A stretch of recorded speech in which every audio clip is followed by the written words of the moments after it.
I never expected the moment that would shatter my marriage to happen over breakfast. It wasn't a heated argument in the middle of the night. It wasn't a dramatic confrontation or an emotional breakdown. It was just another quiet morning, except it wasn't. I sat at the kitchen table, staring at the steam rising from my coffee. The toast in front of me was burnt, the eggs slightly overcooked, but I barely noticed. Across from me, my wife, Vera, was scrolling through her phone, one hand lazily stirring her tea. She was humming, something upbeat, something cheerful. I knew that song. It was one she used to play on long drives together, back when we still talked. I cleared my throat. "You seem happy." She barely looked up. "It's a beautiful day." I studied her face. She wasn't lying. She was genuinely happy. But not because of me. I had been feeling it for months, that growing distance. It started small, missed goodnight kisses, forgotten anniversaries. Then came the late nights, the cryptic smiles, the perfume that wasn't hers. I had ignored the signs for too long, convincing myself that I was paranoid. But last night changed everything. I had woken up around 2 a.m., the bed beside me empty. At first, I thought she was in the bathroom. But when I went to check, the house was quiet. The front door was locked, but something told me she wasn't here. I waited in the dark, heart pounding, listening for the sound of her return. She came back an hour later, slipped into bed without a word. Now, in the morning light, she sat across from me as if nothing had happened. I put down my coffee. "Vera, where were you last night?" She paused for the briefest moment before smirking. Out. Out where?" She finally met my eyes. "With friends. I told you I was going out." I had checked my phone. There were no messages, no missed calls, nothing. Just silence. "You didn't tell me," I said quietly. "You just left." She rolled her eyes and set her phone down. "What is this? Some kind of interrogation? Do I need to check in with you like a child?" "No, but a wife usually tells her husband where she's going." She scoffed. "Oh, please. Are we really doing this? This pathetic, jealous husband routine?" That hit harder than I expected. I swallowed, my hands tightening around my mug. "I'm not jealous. I'm just not stupid." She laughed, a light, dismissive laugh, as if my concerns were nothing more than an inconvenience. Then she stood up, grabbing her bag. "I don't have time for this, Henry. Go ahead, keep making up your little stories. Let me know how that works out for you." And with that, she left. The door clicked shut, and I was alone. The house was quiet. She thought she had won, that she had put me in my place. But I wasn't crazy, and I wasn't going to ignore the truth anymore. The silence in the house felt different after she left. It wasn't the usual peaceful morning quiet. It was heavier, like the weight of something unsaid pressing down on me. I sat at the table, staring at the empty plate in front of me, my mind running through every detail of the past few months. The late nights, the unexplained absences, the way she had started guarding her phone like it contained national secrets. And then there was last night. I leaned back in my chair, exhaling slowly. There was no more room for doubt. Something was going on. The problem was, I didn't have proof. And without proof, Vera would keep dismissing me, laughing in my face like she had this morning. I wasn't going to let that happen again. My mind raced with questions. If she had been out with friends, who were they? Why hadn't she mentioned it beforehand? And more importantly, why was she so eager to brush it off like it didn't matter? I picked up my phone, hesitated for a moment, and then scrolled through our shared messages. Nothing. Not a single message from her last night. She hadn't even bothered with an excuse or a check-in. That was unlike her. I checked our call history. The last call she had made was 2 days ago to me. But that didn't mean she hadn't been talking to someone. I had seen her on her phone more than usual lately, always turning the screen away from me, always typing quickly before setting it down. I needed answers. I stood up, grabbing my keys and heading toward the door. If I wanted to know the truth, I had to start somewhere. And I had an idea of where to begin. 20 minutes later, I pulled up in front of a small cafe on the other side of town. It was one of those places that served overpriced coffee to people who wore designer sunglasses indoors. The kind of place Vera had started frequenting. She wasn't here now, but that didn't mean she hadn't been. I walked inside, my eyes scanning the room. A few people were sitting at tables, their faces buried in laptops or deep conversations. I spotted the barista behind the counter, a young woman with short brown hair, absent-mindedly wiping down the espresso machine. I approached slowly. "Excuse me," I said. She looked up, offering a polite but distracted smile. "Hey, what can I get you?" I hesitated for a second, then pulled up a picture of Vera on my phone. I was just wondering, have you seen her here recently? Maybe last night? Her eyes flicked to the screen, and for a brief moment, something changed in her expression. It was quick, almost too quick to catch, but I saw it. A flash of recognition. She recovered fast, shaking her head. Sorry, I don't really keep track of customers like that. I nodded slowly, slipping my phone back into my pocket. Right. Of course. But I didn't believe her. Her reaction told me everything I needed to know. Vera had been here. And for some reason, this barista didn't want to say anything. I could have pushed her for more, but I didn't want to scare her off. Instead, I turned, walking back toward the door. As I reached for the handle, I heard a quiet voice behind me. You might want to check the hotel down the street. I froze. Slowly, I turned back around, but the barista was already busying herself with another customer, avoiding my gaze. I stepped outside, the cool morning air hitting my face. My heart was pounding. A hotel. I knew exactly which one she meant. And if Vera had been there last night, I was about to find out the truth. I sat in my car outside the cafe, gripping the steering wheel, my mind spinning. A hotel. The words echoed in my head like a warning bell. Vera wasn't the type to book a hotel for herself. She hated staying anywhere that wasn't our home. Whenever we traveled, she was picky about everything: sheets, pillows, even the smell of the room. If she had been at a hotel last night, there was only one reason for it. I took a deep breath, trying to steady my thoughts. I couldn't just storm in there demanding answers. I needed to be smart about this. Pulling out my phone, I quickly searched for hotels in the area. There were a few, but only one stood out: the Riverside Suites. It wasn't anything fancy, just a decent business-class hotel mostly used by out-of-town professionals or couples looking for a quiet escape. I clenched my jaw. A quiet escape. I put the car in drive and headed there. The hotel's lobby was clean but unremarkable: beige walls, dim lighting, a few potted plants by the entrance. A young receptionist sat behind the desk, tapping on her keyboard. She barely looked up when I walked in. I approached the desk, forcing a neutral expression. Excuse me. I think my wife might have left something here last night. Her name is Vera Maddox. Can you check if there's anything under her name? The receptionist finally looked up, her expression polite but indifferent. We can't give out guest information. I nodded like I expected that. I get it. Privacy and all that. I'm just trying to figure out if she lost something important. She was here, right? Her lips pressed together slightly. It wasn't much, but it was enough. She knew exactly who I was talking about. I decided to take a risk. Look, I don't need details. Just tell me, was she alone? The receptionist hesitated for a fraction of a second before answering. I'm sorry, sir. I really can't say. That told me everything. I exhaled slowly, stepping back from the counter. My pulse was pounding, but I forced myself to stay calm. There was another way to get answers. I turned and headed toward the elevators. The hallways on the third floor were eerily quiet, the patterned carpet muffling my footsteps.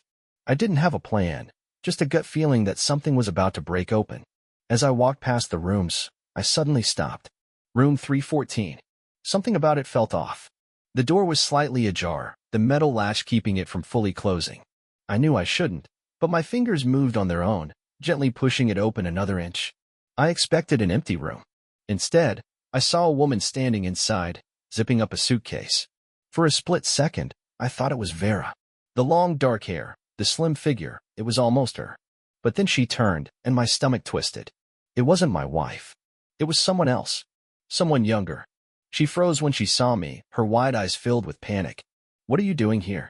I stepped inside before I could second-guess myself. I think I should be asking you that. She swallowed, looking at the door like she was about to bolt. Relax, I said, holding up my hands.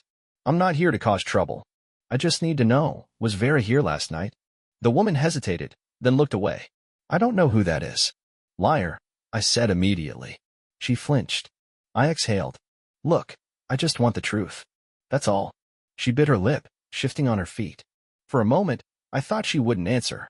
But then, she whispered, you should talk to the guy in 317. I frowned. Who's in 317? She hesitated again. Then, your wife's friend. I felt my whole body go cold. The woman grabbed her suitcase and hurried past me, disappearing down the hall. I turned to look at room 317, and suddenly, I wasn't sure if I was ready for the truth.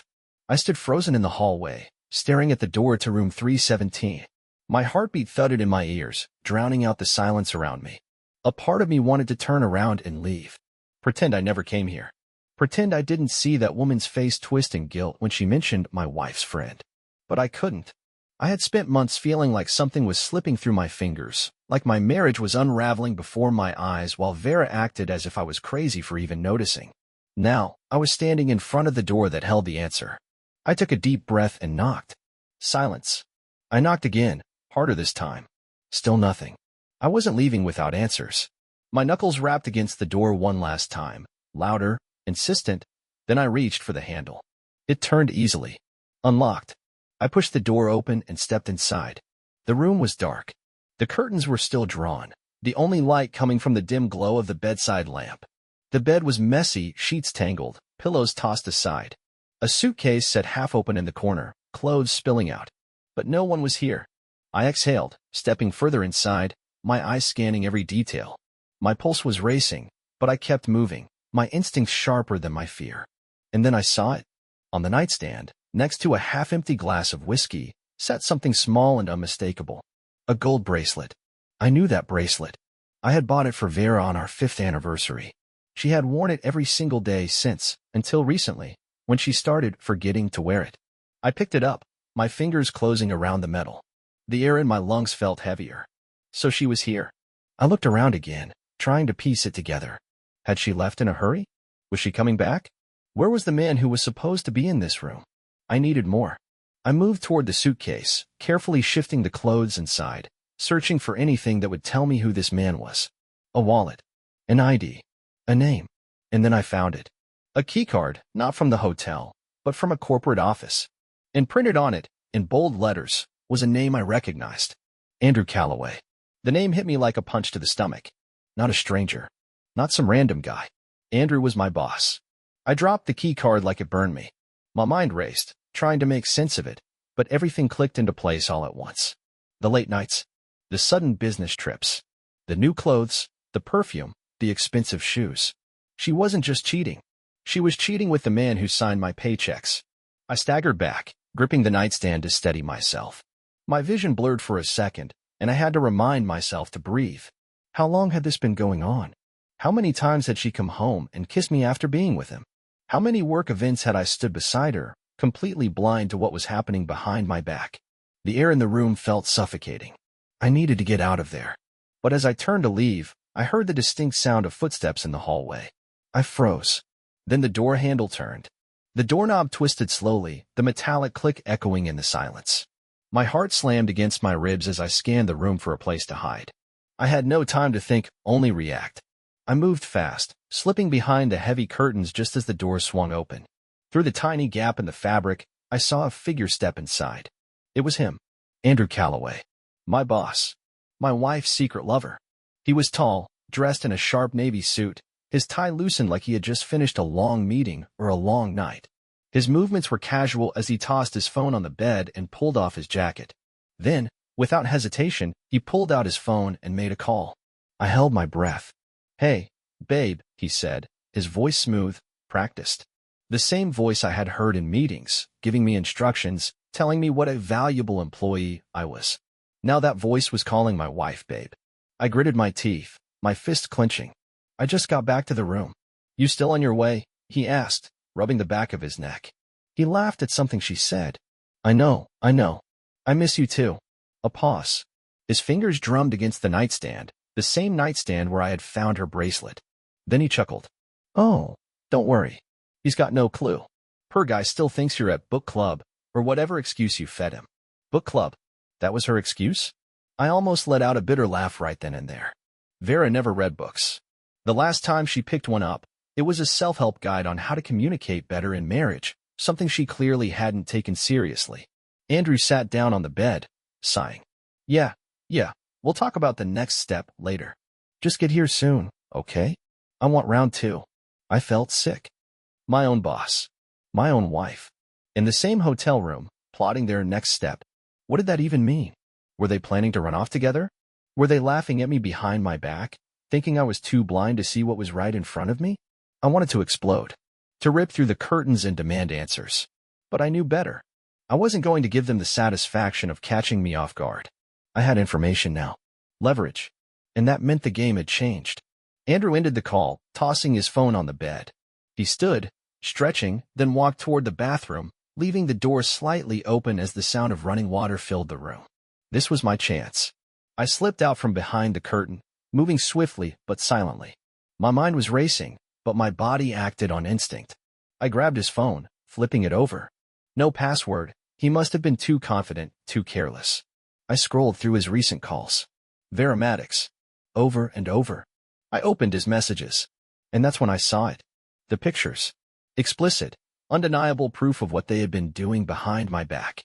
Pictures of them together in this very hotel room, laughing, touching, tangled in the sheets. Some were time-stamped from last night. My stomach twisted, but I didn't stop scrolling. And then I found something else, a flight reservation. 2 tickets. To Cancun. For this weekend. I felt my breath catch. This wasn't just an affair. They were planning to leave. I clenched the phone, my jaw tightening. They thought they had everything under control, that I was nothing more than an obstacle to quietly remove from their lives. But they were wrong. I put the phone back exactly where I found it, my pulse steadying. Then, without a sound, I slipped out of the hotel room and into the hallway. Vera thought she had put me in my place. She had no idea what was coming next. I stepped out of the hotel room and into the dimly lit hallway, my pulse hammering in my ears. The door clicked shut behind me, and I exhaled slowly, trying to steady my breathing. I had the proof. The pictures. The flight reservation. The undeniable truth.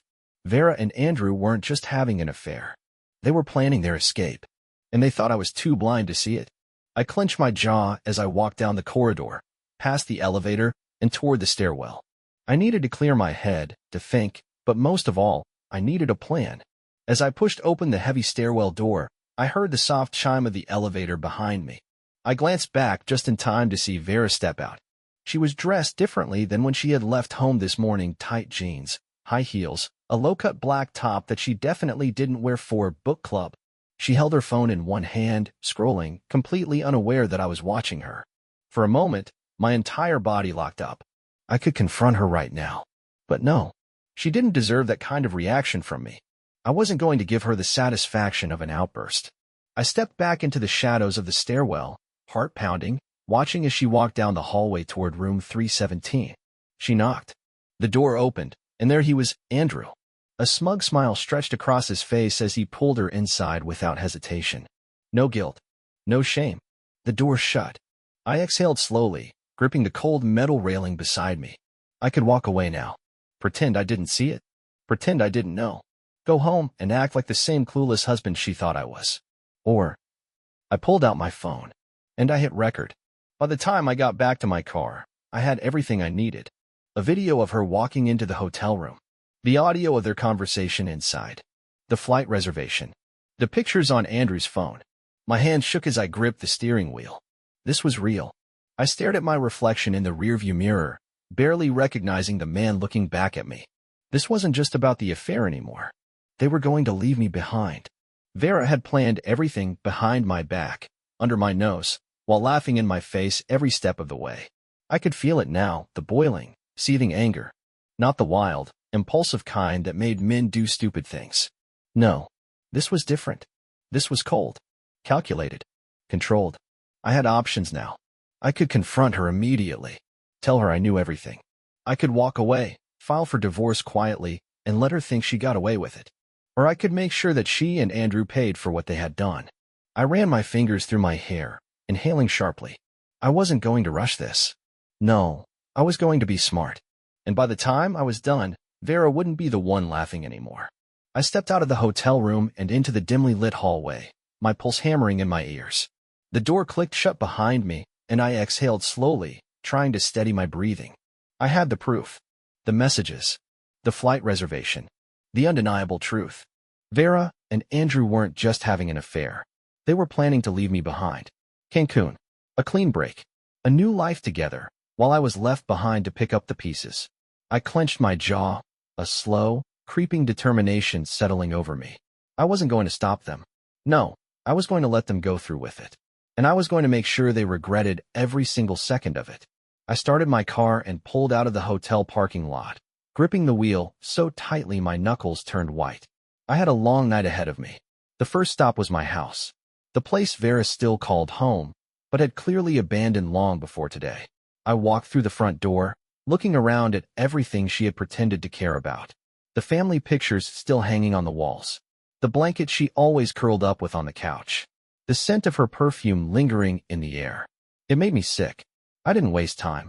I grabbed my laptop, pulled up our shared bank account, and did exactly what any betrayed husband with half a brain would do. I secured my money.